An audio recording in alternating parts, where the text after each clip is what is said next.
A lack of resiliency, I think, is what drives most people out of Hollywood. It's not lack of talent, it's not lack of money, it's a lack of resiliency. You're going to be rejected.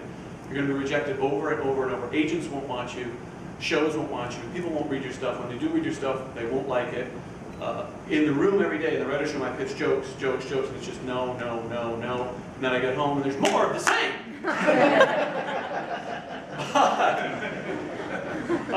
I'm kidding, I don't go home. The fact of the matter is, it's impossible to get an agent. It's weirdly difficult to get an agent. And when people say, how hard is it, and I've said this to people for years, how hard is it to get a job? I'm like, it ain't nothing compared to getting an agent. You've got to get an agent.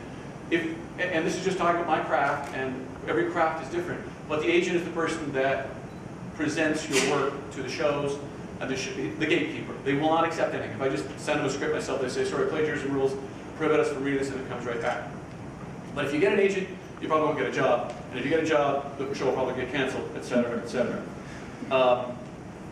I know my first trip, my brother and I, when we were writing partners in Full House, and my brother moved back to Canada, came to his senses. I knew his heart wasn't in it one day. We were at a meeting, a very important meeting, Warner Brothers.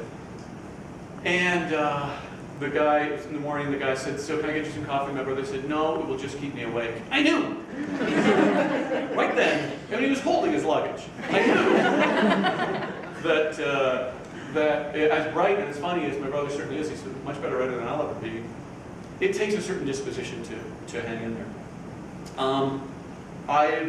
The quintessential rejection is when you go and pitch your own idea, your own pilot idea for a brand new show. And I think I've pitched many, many pilot ideas. I've sold about 7.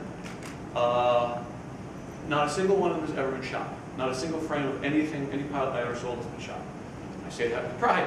Didn't waste any film. I had very high hopes for one called Return to Aberfoyle. I couldn't get much traction with the Aberfoyle name, but anyway, should have been Arkle or Rockwood.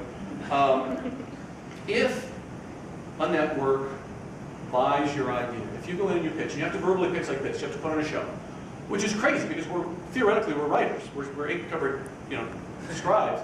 You have to go in there and put on a dance for people who've heard 20 pitches that day, and the lack of sense of humor from some of these people is breathtaking, but they're in comedy, it really makes sense.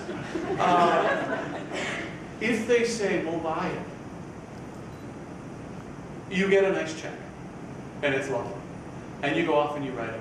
And then they give you notes and you write it and write it and write it and write it again. And you're one of, let's say if CBS this year bought 60 pilots. They'll shoot about 3, 2 or 3. And of those, they'll put 1 on TV, and it will probably get canceled. So it's pretty easy to roll over. It's pretty easy to just say, that's it, it's over. But you keep on going for your craft and also for that mortgage payment I talked about earlier.